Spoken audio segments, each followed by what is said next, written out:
आफ्रिकेसह जगभरातील 12 देशांमध्ये धुमाकूळ घालणाऱ्या कोरोनाच्या ओमिक्रॉन व्हेरिएंटची महाराष्ट्रानं देखील धास्ती घेतली आहे। दुपटीनं प्रसार होणाऱ्या ओमिक्रॉन व्हेरिएंटमुळे महाराष्ट्रात पुन्हा कठोर निर्णय घ्यावे लागण्याची शक्यता वर्तवली जाते। पाहूयात या संदर्भातला स्पेशल रिपोर्ट।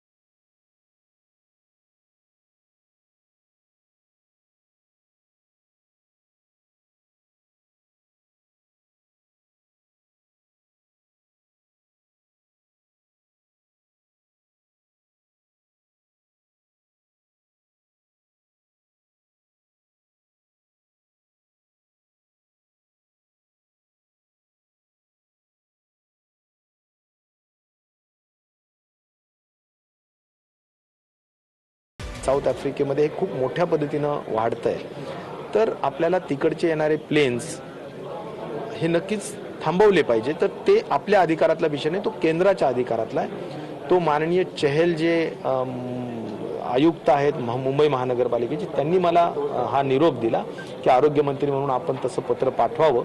मी ते चीफ सेक्रेटरीच्या माध्यमातून वर सूचना करण्याच्या दृष्टिकोनातून सांगितलेलं आहे। त्याच्या बाबतीतला अद्याप काहीही निर्णय झालेला नाही, पण सिव्हिल एव्हिएशन मिनिस्ट्री आणि गव्हर्नमेंट ऑफ इंडिया त्या बाबतीतला योग्य तो निर्णय। नव्या कोरोना व्हेरिएंटचा वेगानं होणारा प्रसार पाहता विमानसेवेवरील निर्बंधांबाबत केंद्र सरकार निर्णय घेऊ शकत असल्याचं उपमुख्यमंत्री अजित पवार म्हणाले।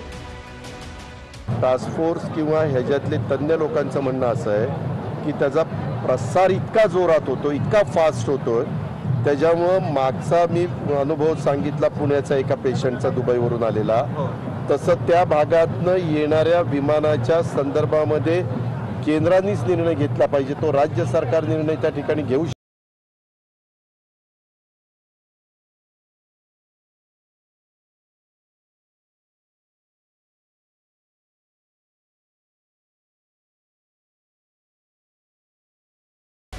देखिए, अफ्रीका में जो नया वेरिएंट आया है, जिसको लेके यूरोप के कई देशों में पुनः लॉकडाउन लग गया। कहीं थर्ड वेव, कहीं फोर्थ वेव, कहीं फिफ्थ वेव आया है। पहले से ज़्यादा लोग बाधित हो रहे हैं। चिंता का विषय है किस तरह से उन देशों से आने वाले जो पैसेंजर हैं, कई देशों ने तो अफ्रीकी देशों की उड़ान सेवा बंद कर दी है।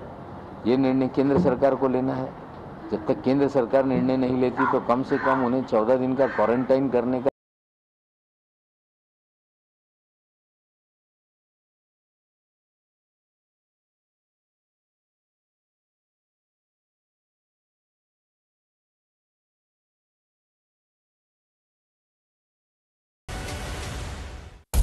ओमिक्रॉन व्हेरिएंट 12 देशात वेगानं पसरल्याचा दावा शास्त्रज्ञांनी केलाय। दक्षिण आफ्रिकेत या नव्या व्हेरिएंटचा रुग्ण 24 नोव्हेंबरला पहिल्यांदा सापडला होता आणि अवघ्या 2 दिवसात 26 नोव्हेंबरला 5 देशांमध्ये ओमिक्रॉन व्हेरिएंट पसरला। या नव्या व्हेरिएंटचा वेग पाहता केंद्रीय आरोग्य सचिव राजेश भूषण यांनी सर्व राज्य आणि केंद्रशासित प्रदेशांना पत्र लिहिलंय। आंतरराष्ट्रीय प्रवाशांवर, विशेषतः हाय रिस्क देशांवरील प्रवाशांवरती कठोर पाळत ठेवणे आणि नियमित तपासणी, चाचणी करण्याच्या सूचना देण्यात आल्या आहेत। मागील प्रवासाच्या नोंदणी, त्याचे नमुने त्वरित जिनो सिक्वेन्सिंगसाठी पाठवण्याच्या सूचना सर्व राज्य आणि केंद्रशासित प्रदेशांना दिल्या आहेत। ओमिक्रॉन व्हेरिएंटचा आतापर्यंत कोणकोणत्या देशात प्रसार झालाय पाहूयात। दक्षिण आफ्रिका 100 ओमिक्रॉन रुग्ण, बोत्सवाना 4 रुग्ण, हाँगकाँगमध्ये 2, ब्रिटनमध्ये 2, बेल्जियममध्ये 1, इस्रायलमध्ये 1, डेन्मार्क इथे 1, इटलीत 1, जर्मनीत 2 आणि ऑस्ट्रेलियात 2 रुग्ण आढळले।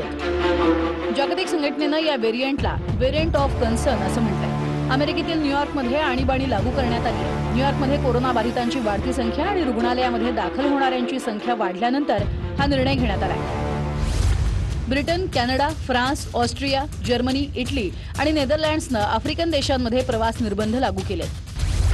त्याशिवाय America, Saudi Arabia, Sri Lanka, Brazil, Japan, ऑस्ट्रेलियासह इतर अनेक देशांनीही आफ्रिकन देशांमधील उड्डाणांवर बंदी घातली आहे। ब्रिटननं दक्षिण आफ्रिका आणि त्यांच्या शेजारच्याच 5 देशांवर प्रवासावरती निर्बंध लागू केलेत। भारतानं दक्षिण आफ्रिका, हाँगकाँग आणि बोत्सवाना मार्गे येणाऱ्या सर्व आंतरराष्ट्रीय प्रवाशांच्या तपासणीचे आदेश दिलेत। ऑस्ट्रेलियानं 9 आफ्रिकन देशांची उड्डाणं रद्द केली आहेत। श्रीलंकेनं सुद्धा नियम कठोर केलेत। कोरोनाच्या नव्या ओमिक्रॉन विषाणूच्या संसर्गामुळे जगभरात मोठी चिंता व्यक्त केली आहे। देशासह राज्यात परिस्थिती पूर्वपदावर आली आहे. लसीकरणावर भर दिल्यानं आता काही ठिकाणं खुली करण्यात आली आहेत. मात्र या नव्या व्हेरियंटला पाहता कोरोना रोखण्यासाठी त्रिसूत्रीचा अवलंब अनिवार्य आहे. त्यामुळे कोरोनाच्या नियमांचं पालन, सोशल डिस्टन्सिंग, तोंडावर मास्क आणि हात स्वच्छ धुणे या गोष्टी विसरून चालणार नाहीत.